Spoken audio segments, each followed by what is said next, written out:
Retirement of a partner. Retirement of a partner ये जो आपका टॉपिक है, ये new topic we are going to start. अब हम देखते हैं सबसे पहले इस टॉपिक में हमें क्या क्या कवर करना है। तो आपके सामने लिखा हुआ है number 1 topic, calculation of new profit sharing ratio. ये तो सर हमने एडमिशन में भी निकाला था। बेटा बिल्कुल आपने एडमिशन में निकाला था, तो यहाँ पर भी निकालना है। ट्रीटमेंट ऑफ गुडविल, सर ये भी हम वहाँ पर कर चुके हैं, तो यहाँ पर भी आपको करना है। Revaluation of assets and re assessment of liabilities, sir ये भी हमने वहाँ पर करा था एडमिशन में, तो यहाँ भी करना है। Revaluation account, partners capital account, journal entries, sir ये सारे टॉपिक हमने एडमिशन में करे थे। बेटा आपको ये सारे टॉपिक कहाँ करने हैं? रिटायरमेंट ऑफ अ पार्टनर में करने हैं। लेकिन क्या है, मैंने आपको बताया था कि 90% आपका रिटायरमेंट ऑफ अ पार्टनर जो है वो एडमिशन के बिल्कुल सेम है, लेकिन थोड़ा थोड़ा डिफरेंस आपका आएगा रिटायरमेंट में। अब ये सारे टॉपिक्स हैं जो हमें कवर करने हैं। इसमें से बैलेंस शीट मैंने हटा दी है, बैलेंस शीट मैंने नहीं ली। चलिए देख, क्योंकि वो आपके सिलेबस में नहीं है। कुछ कहते हैं ये सिलेबस में है, वो हमारा बाद का टॉपिक है, बाद में डिस्कस करेंगे। फ़िलहाल हम देखते हैं न्यू प्रॉफिट शेयरिंग रेशो। क्या देखते हैं? ये रहा हमारा पहला topic, calculation of new profit sharing ratio. Calculation of new profit sharing ratio, ध्यान से देखिएगा। मैंने एक एग्जांपल लिया, ABC, इनकी पुरानी पार्टनरशिप फर्म है जो काफ़ी सालों से चली आ रही है, 3:2:1। ठीक है, सी ने रिटायरमेंट लिया। क्या लिया? सी ने रिटायरमेंट लिया। नाउ क्वेश्चन अराइजेज हियर, एक पार्टनरशिप फर्म से कोई पार्टनर रिटायरमेंट क्यों लेगा? तो बेटा याद रखना, दो तरह से रिटायरमेंट होता है। एक तो जब एक इंसान अपनी सर्विस पूरी कर ले, 60 साल तक उसने जॉब करी, उसके बाद उसने रिटायरमेंट ले लिया। ठीक है, तो उस वक्त तो रिटायरमेंट होना है, जिसे हम कंपलसरी रिटायरमेंट बोलते हैं कि हाँ भाई सर्विस पूरी करने के बाद रिटायरमेंट ले लिया। कई बार ऐसा होता है कि अभी सर्विस में काफ़ी साल बचे हैं, लेकिन किसी रीज़न की वजह से पर पार्टनर जो होता है वो वक्त से पहले रिटायरमेंट ले लेता है, उसे हम बोलते हैं वॉलंटरी रिटायरमेंट। तो रिटायरमेंट चाहे कोई सा भी हो, रिटायर तो हो रहा है। अब यहाँ ABC 3 पार्टनर हैं। ठीक है, इनका ओल्ड रेशो दे रखा है, ये जो आपको दे रखा है ना 3:2:1, ये इनका ओल्ड रेशो गिवन है। क्या गिवन है? इनका ओल्ड रेशो गिवन है 3:2:1। क्लियर हो रही है बात आपके? तो पता चला जो पार्टनर रिटायर होता है उसे रिटायरिंग पार्टनर कहा जाता है, और जो पार्टनर आगे पार्टनरशिप फर्म को चलाते हैं, अब आपको पता है सी ने तो रिटायरमेंट ले लिया, बचा कौन? AB। अब AB पार्टनरशिप फर्म को चलाएंगे, तो AB कहलाएंगे कॉन्टिन्यूइंग पार्टनर्स, या इन्हें एग्जिस्टिंग पार्टनर्स कहा जाता है। क्या कहा जाता है? इन्हें एग्जिस्टिंग पार्टनर्स कहा जाता है। तो पता चला जो पार्टनर रिटायर होगा उसे हम क्या बोलेंगे? Retiring partner. और जो पार्टनर आगे पार्टनरशिप फर्म को चलाएंगे उन्हें कहा जाता है कॉन्टिन्यूइंग पार्टनर्स। हमने एडमिशन में न्यू प्रॉफिट शेयरिंग रेशो करी थी और उसमें डिफरेंट केसेस करे थे। ठीक है, यहाँ पर भी डिफरेंट केसेस हैं, लेकिन यहाँ बहुत कम है। ठीक है, तो मैं सिचुएशन 1 लेता हूँ। सिचुएशन 1 क्या कहती है? ठीक है, एडमिशन में जो सिचुएशन 1 या केस 1 था वो आपको पता है, उससे कोरिलेट नहीं करना। सिचुएशन 1 देखिए, पहचान क्या है? ये तो बहुत ही आसान है आपकी सिचुएशन 1। इसी एग्जाम्पल को लीजिए, ABC 3 पार्टनर हैं। ठीक है, ABC क्या है? 3 पार्टनर। ये सिचुएशन देखिए, मैंने यहाँ पर ये एग्जाम्पल कॉपी करा है। यही ABC 3 पार्टनर है। क्या है ABC 3 पार्टनर? 3:2:1 में ये अपना प्रॉफिट और लॉस डिस्ट्रीब्यूट करते हैं। ये जो मैंने C को सर्कल करा है, ये पुराना, ये रिटायरिंग पार्टनर है। ठीक है, अब ये आपको क्वेश्चन में सिर्फ इतना गिवन होगा, 3 रिटायरिंग पार्टनर हैं, उनका रेशो गिवन है, और एक पर्सन रिटायर हो रहा है। तो जो पर्सन रिटायर हो रहा है उसे छुपा लो। ये देखिए ABC 3 पार्टनर हैं, 3:2:1 है, मैंने C को छुपा लिया और उसका शेयर भी छुपा लिया। तो बताओ C जो मैंने फिंगर से छुपाया है, इसके लेफ्ट पर क्या लिखा है? A/B 3:2।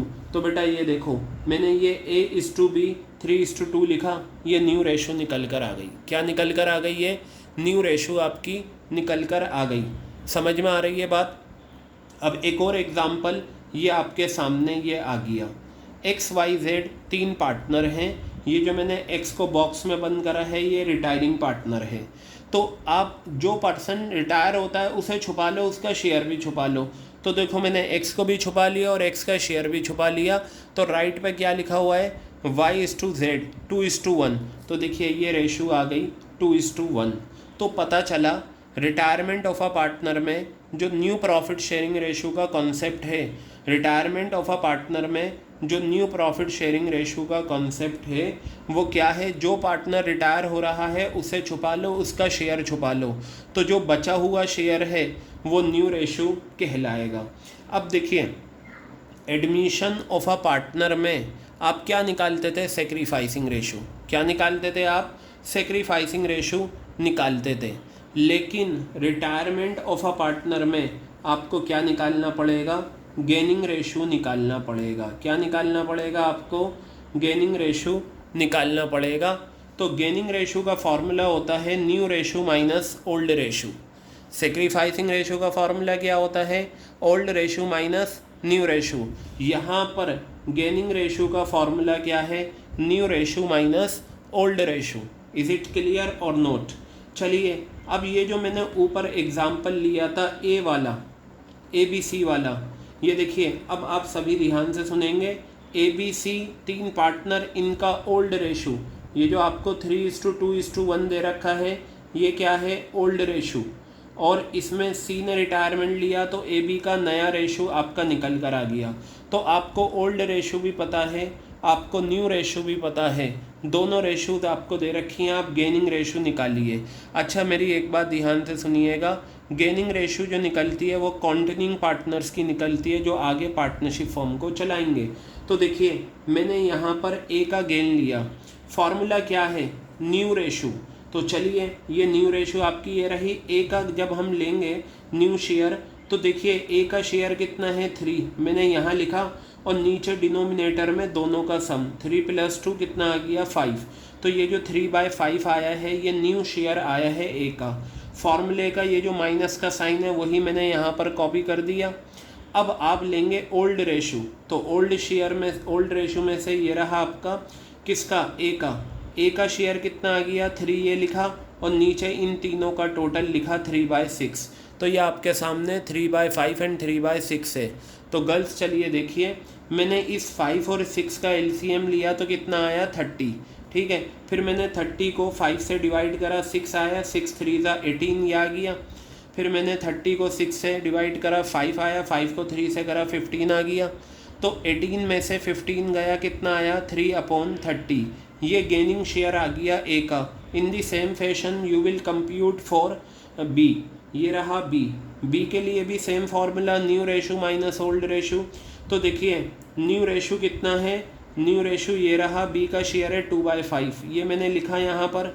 इसी तरीके से फार्मूले का माइनस का साइन लगाया। ओल्ड रेशो कितना दे रखा है? बी का ये रहा, ये यहाँ से इसमें से लेंगे ओल्ड रेशो बी का 2/6 ये आ गया। तो यहाँ पर आप दोनों का LCM लीजिए, 30 आया, 30 को 5 से डिवाइड करा, 6 आया, 6 2 12। फार्मूले का माइनस का साइन, 30 को 6 से डिवाइड करा, 5 आया, 5 को 2 से करा 10, 2/30 आया। तो अब ये देखिए 3/30 किसका है? ए का। 2/30 किसका है? बी का। मैंने आपको बताया है सेक्रीफाइसिंग रेशो में आप क्या करते थे? सिर्फ डिनोमिनेटर सेम होने चाहिए। अगर डिनोमिनेटर सेम है तो न्यूमरेटर में जो फिगर्स हैं वो सेक्रीफाइसिंग रेशो। सेम लॉजिक यहाँ पर अप्लाई होगा। क्या अप्लाई होगा यहाँ पर लॉजिक? के डिनोमिनेटर सेम होने चाहिए। अगर डिनोमिनेटर सेम है तो फिगर्स गिवन इन न्यूमरेटर क्या होती है? Gaining ratio. तो देखिए ये 30 डिनोमिनेटर सेम है तो यहाँ पर 3:2 आ गया गेनिंग रेशो। अब आप एक चीज़ ऑब्जर्व करिए, ये जो 3:2 है ये गेनिंग रेशो है और नई रेशो भी मेरी क्या है? 3:1 है, 2 है। क्या है? 3:2 है न्यू रेशो।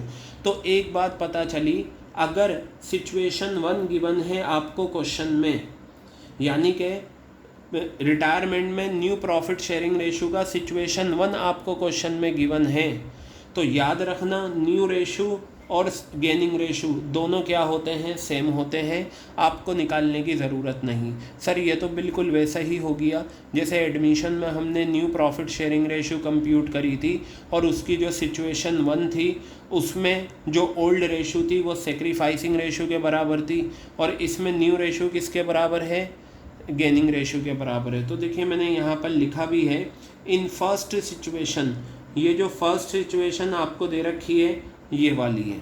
तो first situation of new profit sharing ratio, gaining ratio will always be equal to new ratio. Gaining ratio हमेशा किसके इक्वल होगी, गेनिंग रेशो हमेशा किसके इक्वल होगी, न्यू रेशो के इक्वल होगी। आई थिंक ये पॉइंट आपके अच्छे से क्लियर हो गया।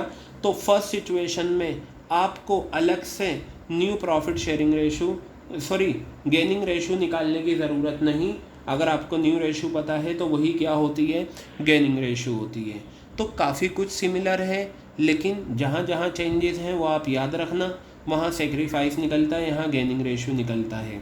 तो अभी हमने क्या करा, अभी हमने सिचुएशन 1 कवर करी है किसकी, रिटायरमेंट ऑफ अ पार्टनर में calculation of new profit sharing ratio की। आई थिंक ये आपके समझ में अच्छे से आ गया होगा। टॉपिक्स मैंने आपको लिख दिए। तो सबसे पहले हमने new profit sharing ratio start करी, उसके बाद हम गुडविल पर आएंगे, फिर हम रिवेल बनाएंगे, पार्टनर्स कैपिटल बनाएंगे। गर्ल्स क्या है, बैलेंस शीट रिटायरमेंट में बनेगी या ना बनेगी ये मैं आपको बता दूंगा, लेकिन इसकी जो कैपिटल एडजस्टमेंट थी जैसे एडमिशन में थी, इसमें भी कैपिटल एडजस्टमेंट थी और रिटायरमेंट की तो कैपिटल एडजस्टमेंट बहुत इंपॉर्टेंट थी और 5 एडजस्टमेंट थी वो कैपिटल एडजस्टमेंट, लेकिन वो पाँचों की पाँचों आपके सिलेबस से हटा दी गई हैं। तो कैपिटल एडजस्टमेंट आप में नहीं है। हाँ, जर्नल एंट्रीज़ हैं, जैसे हमने एडमिशन की एंट्रीज़ करी है ना, 90% जर्नल एंट्रीज़ वही होनी है इसमें, बस थोड़ा थोड़ा चेंजेस आएगा।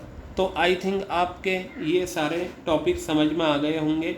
और हमने ये रेशो का अभी सिचुएशन 1 करी है, उसका कॉन्सेप्ट मैंने आपको बताया कि सिचुएशन 1 में आपको जो रेशो गिवन है, आप जो पार्टनर रिटायर हुआ है उसे छुपा लो। उसे छुपाने का मतलब उसका शेयर भी छुपा लो। तो जो बचा हुआ शेयर है वो न्यू रेशो है और जो बचे हुए पार्टनर हैं वो कंटिन्यूइंग पार्टनर हैं या एग्जिस्टिंग पार्टनर हैं। I think you got me. Is there anything else I may help you with? I will be happy to help you. ठीक है गर्ल्स, अच्छे से इसे समझ लिया आपने। अब आप इसे अपने रजिस्टर में कॉपी कर लेना इसी तरीके से, ठीक है।